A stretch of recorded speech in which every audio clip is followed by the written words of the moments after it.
Guys आज हम बात करने वाले हैं इंटरनेशनल रिलेशन यानी कि अंतर्राष्ट्रीय संबंधों के बारे में। तो ये जो हमारा सेशन है वो सीएपीएफ और एसएसबी दोनों के लिए ही इक्वली इंपॉर्टेंट होने वाला है। तो प्लीज़ सेशन को स्किप मत कीजिएगा। अगर आपने वीडियो शुरू किया है तो एक बार पूरा ज़रूर से देखिएगा। तो हम शुरू करते हैं अपने इंट्रोडक्शन पार्ट से।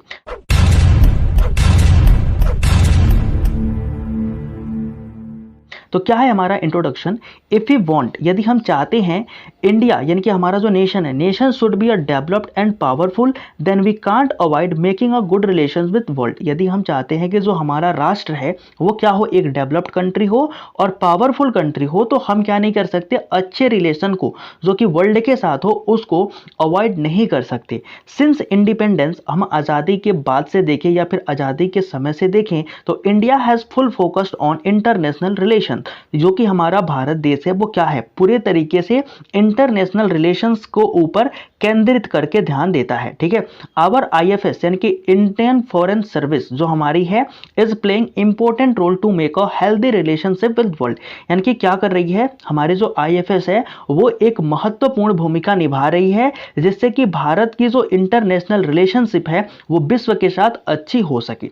ठीक है, अब हम बात करने वाले हैं उन 4 पिलर्स के बारे में जिनको हमारी गवर्नमेंट ऑफ इंडिया क्या करती है, यूज करती है, जिससे कि हमारा क्या हो, हमारा जो इंटरनेशनल रिलेशन हो वो अच्छा हो सके। तो वो 4 पिलर में सबसे फर्स्ट जो पिलर है वो ये आता है पंचशील। ठीक है, पंचशील क्या कहता है कि mutual respect of each others territorial integrity and sovereignty. यानी कि जो हमारा देश है वो सभी देशों के इंटीग्रिटी और सोवेरेनिटी की क्या करेगा, रिस्पेक्ट करेगा जैसे वो खुद की करता है। Mutual non aggression, mutual non aggression में क्या होता है कि हमारा जो कंट्री है वो कभी भी किसी दूसरे कंट्री के ऊपर अटैक नहीं करेगा। फर्स्टली, अगर सामने वाला कंट्री हमारे ऊपर अटैक करता है तो फिर हम नहीं छोड़ने वाले। ठीक है, mutual non interfere in the each others internal affair. इसका मतलब क्या हुआ कि जो हमारा इंटरफेयर होगा वो किसी भी कंट्री के इंटरनल अफेयर्स के अंदर नहीं होगा। ठीक है, ये हमारा क्या बताता है, mutual non interference in each others internal affairs. ठीक है, अब हम देखते हैं इक्वलिटी एंड म्यूचुअल बेनिफिट्स। यानी कि क्या हो, हमारे साथ कोई भी कंट्री जो है वो बिजनेस करती है तो जितना हमारा फायदा हो उतना ही सामने वाले को भी फायदा हो। ये बेसिकली हम देखते हैं इक्वलिटी ऑफ म्यूचुअल बेनिफिट्स के अंदर। पीसफुल को एग्जिस्टेंस, अब पीसफुल को एग्जिस्टेंस में क्या होता है, जैसे हमारा जो इंडिया है ये कैसी कंट्री है, जियो और जीने दो टाइप की। ठीक है, मतलब हम शांति से बैठे हैं और जो हमारे पड़ोसी है हम कहते हैं भैया तुम भी शांति से बैठो, मिलजुल के काम करेंगे आगे बढ़ेंगे। लेकिन हमारे जो पड़ोसी है जैसे पाकिस्तान है वो क्या है, इस बात को नहीं मानता। तो भैया शेयर करो ताकि पाकिस्तान तक वीडियो पहुंचे, वो भी लोग देखें। ठीक है, कि हमारा भारत चाहता क्या है। ठीक है, तो हमारा भारत जो है वो पीसफुल को एग्जिस्टेंस वाली कंपनी है। कंपनी बोले तो कंपनी मतलब फैक्ट्री नहीं, मतलब कि मतलब ये पीसफुल को एग्जिस्टेंस क्या करती है, और इस प्रिंसिपल को ये फॉलो करती है। मतलब हम शांति से हैं और आप भी हमारे साथ हैं तो आप भी शांति से रहिए। ठीक है, इस तरीके की हमारे भारत की पंचशील है। तो इसको मैं एक बार और डिफाइन कर ही देता हूं। ठीक है, क्या है बेसिकली पंचशील। तो पंचशील में देखो क्या है बेसिकली, सबसे पहला ये है कि mutual respect of each others territorial integrity and sovereignty. यानी कि हम अपने साथ साथ जो दूसरे भी कंट्रीज हैं उनकी भी इंटीग्रिटी और सोवेरेनिटी की क्या करेंगे, सुरक्षा करेंगे और रिस्पेक्ट करेंगे। ठीक है, म्यूचुअल नॉन एग्रेशन में क्या है कि हम कभी भी एग्रेशन में नहीं आएंगे पहले। ठीक है, mutual non interference in each others internal affair, हम किसी दूसरे कंट्री के इंटरनल अफेयर में कभी भी हस्तक्षेप नहीं करेंगे। इक्वलिटी एंड म्यूचुअल बेनिफिट्स, यानी कि अगर हमारे साथ कोई भी कंट्री व्यवसाय कर रही है तो जितना हमें फायदा हो उसको भी उतना ही फायदा होना चाहिए। पीसफुल को एग्जिस्टेंस का मतलब हुआ कि अगर हम शांत हैं तो भैया सामने वाले भी शांत रहो। ठीक है, मतलब लड़ाई झगड़ा बंद करो, मत करो।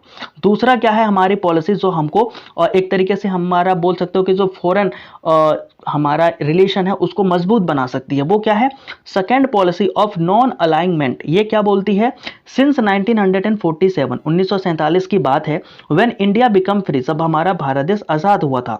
2 type of nation are in the existence, first is capitalist and second is socialist. उस समय क्या हुआ करते थे, विश्व में 2 तरीके के देश जो है वो हुआ करते थे। एक हुआ करते थे कैपिटलिस्ट और दूसरा हुआ करते थे सोशलिस्ट। कैपिटलिस्ट में क्या होता है, जैसे कि यूएसए है, और सोशलिस्ट जैसे कि यूएसएसआर है, हम देखते हैं।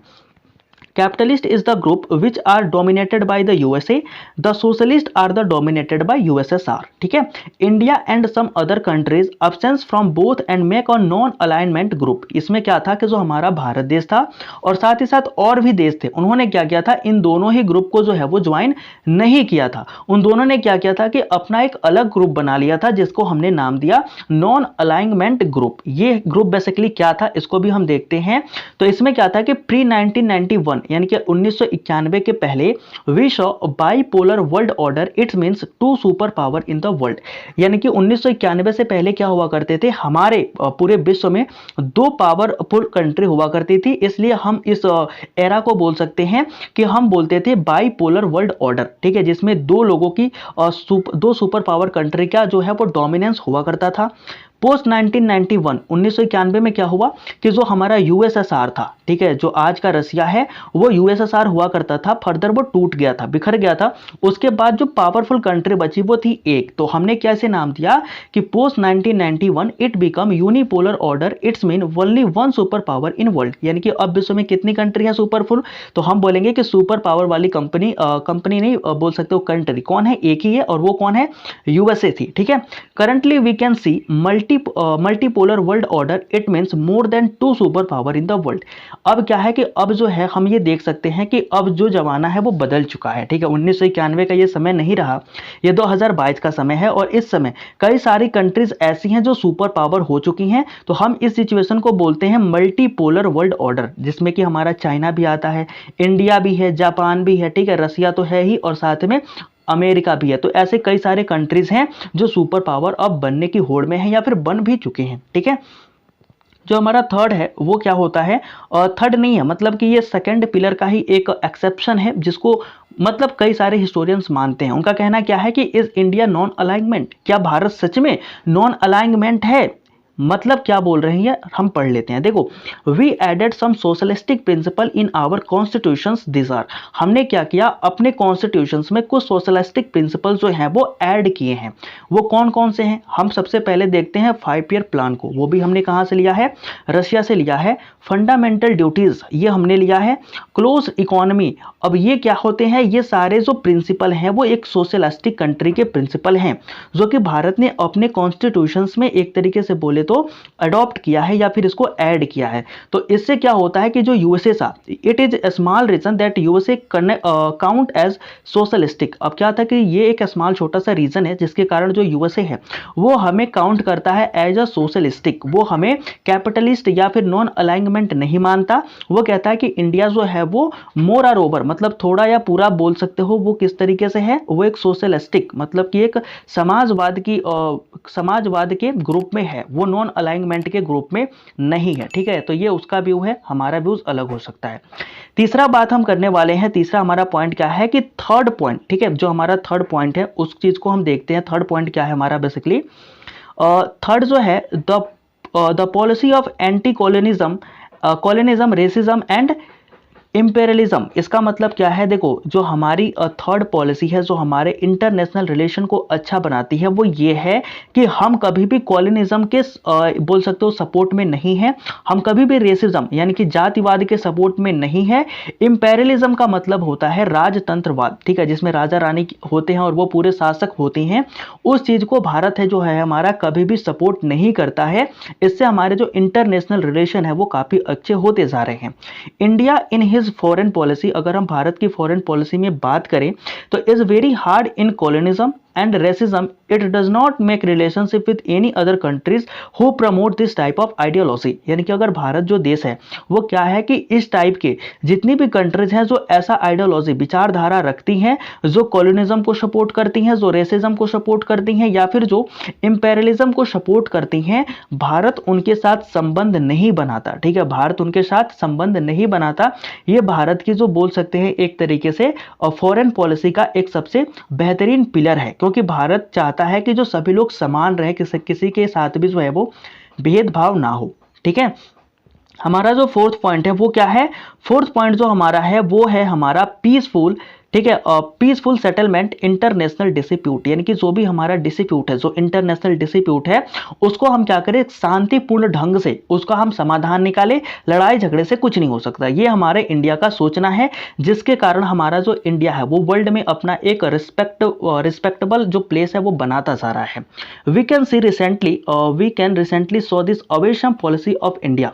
अब हम भारत की इस जो ये पॉलिसी है, उस पॉलिसी का हम जीता जागता प्रमाण अभी में देख सकते हैं, मतलब अभी आज के समय में ही देख सकते हैं, जिसमें क्या होता है, रसिया यूक्रेन वॉर को लेकर के हम देख सकते हैं, इराक ईरान वॉर को लेकर के देख सकते हैं, इजराइल फिलिस्तीन वॉर को देख सकते हैं, या फिर सीरिया क्राइसिस के ऊपर भी हम देख सकते हैं कि भारत ने खुलकर के किसी का भी सपोर्ट नहीं किया। भारत ने क्या कहा कि अगर हमें इस मसले का हल निकालना है तो हमें डिप्लोमेटिक टॉक करना होगा, मतलब कि हमें राजदूतों से, या बोल सकते हैं एक तरीके से कि जो फॉर्मल टॉक है वो हमें करना होगा, लड़ाई झगड़े से मुद्दे का हल नहीं निकलेगा। तो ये हमारे क्या दिखाता है, ये दिखाता है हमारा पीसफुल सेटलमेंट इंटरनेशनल डिस्प्यूट को हम फॉलो करते हैं। ठीक है, ये हमारा इस प्रिंसिपल को ये शो करता है।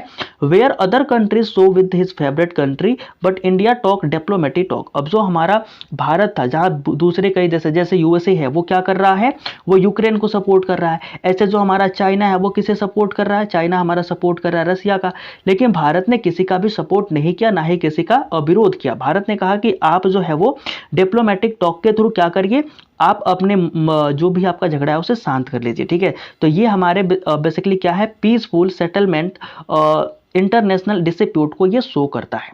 ठीक है, तो वो भी हम देखते हैं जो कि हमारा होता है करंट ट्रेंड्स। यदि कि हमारे जो करंट ट्रेंड्स हैं, करंट में हम भारत जो है हमारा देश, वो विदेशों के साथ कैसे रिलेशन में है उसको हम देखने वाले हैं। सबसे पहला आता है रियलिज्म। रियलिज्म में क्या था, ये पहले की पॉलिसी थी जिसे हमारे बोल सकते हो कि जो ओल्ड लीडर हुआ करते थे वो फॉलो किया करते थे, जैसे गांधी जी हो गए या फिर जो चाचा नेहरू हो गए, वो लोग इसे फॉलो किया करते थे। तो रियलिज्म क्या था, वे लुक नेशन इंटरेस्ट। ठीक है, नहीं ये गलत बोल दिया मैंने। इसमें क्या है, देखो रियलिज्म में होता है कि हम क्या करते हैं, अपने नेशन का इंटरेस्ट देखते हैं कि मतलब हमारा जो देश है उसको क्या फायदा होने वाला है। अगर उसका कुछ फायदा नहीं होने वाला है तो हम उस काम को नहीं करेंगे। ये होता है हमारा रियलिज्म। आइडियलिज्म क्या होता है, आइडियलिज्म होता है कि जी नहीं, कोई बात नहीं, we follow basic principle even if exploited. यदि हमारा शोषण होता है तो हो जाए, कोई बात नहीं, लेकिन हम क्या करेंगे, जो हमारा आइडियलिज्म है, जो हमारा एक तरीके से बोल सकते हो जो विचारधारा है, जो हमारे कॉन्स्टिट्यूशंस में, और कॉन्स्टिट्यूशन तो नहीं बोल सकते, जो यूएन का गाइडलाइंस है, ठीक है, उसमें जो चीजें लिखी हैं, या फिर जो भी इंटरनेशनल ऑर्गेनाइजेशन है उसमें जो चीजें लिखी हैं हम उसको मानेंगे, चाहे सामने वाला हमें एक्सप्लॉइट करके ही क्यों ना चला जाए, हमारा शोषण करके ही क्यों ना चला जाए। तो ये होता था आइडियलिज्म। लेकिन अब जो हमारी बोल सकते हो कि जो जनरेशन है वो क्या कर चुकी है, आइडियलिज्म से रियलिज्म की तरफ मूव कर चुकी है। लेकिन क्या ये पूरी ही मूव कर चुकी है, देख लेते हैं। Element of break and continue ये बताएगा कि क्या हम पूरे तरीके से ही आइडियलिज्म को छोड़ करके रियलिज्म पे चले गए हैं। ठीक है, तो we have move to realism from idealism but some point we are same as previous. मतलब क्या है कि हम पूर्ण तरीके से आइडियलिज्म को नहीं छोड़े हैं। मतलब कुछ ऐसे मुद्दे हो सकते हैं जिनमें हमने अपने आइडियलिज्म को छोड़ करके नेशनलिज्म यानी कि बोल सकते हो कि रियलिज्म को हमने सपोर्ट किया है। लेकिन कई सारे चीजें, जैसे मान लो कई सारे चीज़ों में ये भी है कि जैसे हम रेसिज्म को लेकर के, क्या हम अभी भी रेसिज्म को सपोर्ट करते हैं, नहीं करते ना, पहले भी नहीं करते। तो ये जो हमारा है वो एज प्रीवियस ही है, मतलब जैसे पुराना था वैसे आज भी है। तो हमने पूरे तरीके से आइडियलिज्म को रियलिज्म में नहीं चेंज किया है, जो चीज़ें ज़रूरी थी उनको हमने कन्वर्ट किया है। नेशनल इंटरेस्ट, इसमें क्या होता है, we make relation with each others where we look our national interest. मतलब जिस भी कंट्री के साथ हमारे देश का फायदा हो सकता है, हम उसके साथ क्या करते हैं, अपना व्यवसाय करते हैं, उसके साथ अपना रिलेशन बनाते हैं और अपने कंट्री का फायदा कराते हैं। ये हमारी फर्स्ट प्रायोरिटी होती है और ये आता है नेशनल इंटरेस्ट के अंदर। तो ये अभी हमारा करंट ट्रेंड्स है, जिसके कारण हम क्या कर पाते हैं, अपने नेशनल या बोल सकते हो इंटरनेशनल रिलेशंस को अच्छा बनाते हैं दूसरे कंट्रीज के साथ। अब हम देखने वाले हैं जियो पॉलिटिक्स एंड जियो इकोनॉमिक्स। ठीक है, तो जियो पॉलिटिक्स और जियो इकोनॉमिक्स क्या होता है। जियो पॉलिटिक्स का मतलब होता है border issues and ethnic violence. इसका मतलब क्या होता है कि ऐसा जैसे मान लो जो बॉर्डर को लेकर के हमारा इशू होता है या फिर जहां पर हमें वायलेंस देखने को मिलता है, ठीक है, उस चीज को हम बोलते हैं जियोपॉलिटिक्स, जैसा कि इंडिया और पाकिस्तान, ठीक है, इंडिया और पाकिस्तान में क्या होता है, जो हमारी एलओसी है वहां पे क्या होती है, क्रॉस फायरिंग होती रहती है, लड़ाई होती रहती है। तो वहां पर क्या होता है कि हमारा एक तरीके से बोल सकते हो जियोपॉलिटिक्स देखने को हमें मिलता है, ठीक है। How we deal our neighbour country, hard method और soft method, India use both method to deal, China says India use a smart weapon, यानी कि हार्ड प्लस सॉफ्ट। अब क्या होते हैं, देखो किसी भी चीज से हमें डील करने के लिए दो मेथड है। पहला है हार्ड मेथड, हार्ड मेथड का मतलब होता है एक तरीके से मिलिट्री मेथड, ठीक है, हम मिलिट्री को भेज करके और वहां पर चीजें जो है वो अपने कंट्रोल में कर लेंगे। दूसरा क्या होता है, सॉफ्ट मेथड, सॉफ्ट मेथड में क्या होता है कि हम उनसे बात करेंगे, मनाने की कोशिश करेंगे, एंड देन फिर हम क्या करेंगे, उनसे वो काम करा लेंगे, ठीक है। तो ये होता है सॉफ्ट मेथड। अब जो चाइना है वो कहता है कि भारत जो है वो स्मार्ट पावर का यूज करता है, अपने हार्ड प्लस सॉफ्ट दोनों मेथड का यूज करके वो हार्ड पावर का भी इस्तेमाल कर लेता है और सॉफ्ट पावर का भी इस्तेमाल कर लेता है। मतलब जहां जरूरत पड़ी, अगर तुम देखो तो इंडिया और पाकिस्तान के बीच में हमने क्या किया, अभी हमने अभी बोल सकते हो उरी स्ट्राइक किया, बालाकोट स्ट्राइक किया, ठीक है, ये सारे हमने किए। तो ऐसे अगर हम चाइना के साथ देखें तो अभी हमने जो बोल सकते हो कि चाइना के साथ हमने डोकलाम में क्या किया था, एक तरीके से डिप्लोमेटिक, ठीक है, कॉन्फ्रेंस करी थी, बात करी थी। तो ये हमारा सॉफ्ट पावर है। तो हम हार्ड पावर का भी यूज करते हैं और सॉफ्ट पावर का भी यूज करते हैं अपने जियो पॉलिटिक्स एरिया को लेकर के, या फिर जियो पॉलिटिक्स में। जियो इकोनॉमिक्स में क्या होता है, तो जियो इकोनॉमिक्स में क्या होता है कि हमारा जिस भी कंट्री से फायदा हो सकता है हम उसके साथ बिजनेस करते हैं, चाहे वो एक दूसरे के दुश्मन ही क्यों ना हो। सबसे बेहतरीन एग्जांपल अभी हम देख सकते हैं यूएसए एंड रसिया का। यूएसए और रसिया आपस में क्या है, सबसे बड़े दुश्मन है, लेकिन हम क्या करते हैं, यूएसए से भी रिलेशन करते हैं, रसिया से भी रिलेशन करते हैं, ठीक है। ऐसे हम क्या करते हैं, जैसे हमारा इंडिया है वो रसिया के यूएसए के साथ भी रिलेशन करता है, चाहे वो कितना भी दूर हो। तो ये क्या होता है, हमारा एक तरीके से बोल सकते हैं कि जियो इकोनॉमिक को शो करता है, ठीक है। यानी कि हम व्यवसाय भी करते हैं और कई सारी चीजें करते हैं। तो अब कंक्लूजन में हम क्या देख सकते हैं कि we use our diplomacy in a very smart way. अगर हम अपने डिप्लोमेसी को देखें तो वो काफी स्मार्ट वे से और काफी एक अच्छे तरीके से काम कर रही है, and it make our relation with other countries so good. और ये क्या कर रही है, हमारा जो संबंध है वो अदर कंट्रीज के साथ काफी अच्छा बना रही है। In my point of view, अगर मेरे विचार में देखा जाए तो Indian diplomacy and Indian government try to make a healthy environment all over the world. यानी कि जो हमारी भारत सरकार है और भारत की जो डिप्लोमेसी है वो क्या कर रही है, अक्रॉस द वर्ल्ड, पूरे वर्ल्ड में जो है वो एक स्वस्थ बोल सकते हो स्वस्थफुल जो है माहौल, पर्यावरण बनाने की कोशिश कर रही है। No doubt our foreign relation is going on, यानी कि हमारा जो विदेशी या बोल सकते हो इंटरनेशनल रिलेशन है वो अगर ऐसा ही चलता रहा जैसा आज चलता जा रहा है तो हमें कोई संदेह नहीं होना चाहिए कि we will very soon become a super power nation. तो जल्दी क्या हो जाएंगे, हम एक सुपर पावर नेशन हो जाएंगे, ठीक है। सेशन आपको आई होप कि समझ में आया होगा। देन गाइज क्या करते हैं, सेशन को करते हैं खत्म, ठीक है। तो thank you for attending the session guys, do like and do share with your friend and join our Telegram channel defence student community. Guys share जरूर से कर देना और लाइक और सब्सक्राइब जरूर से कर देना। मिलते हैं नेक्स्ट वीडियो में, तब तक के लिए जय हिंद।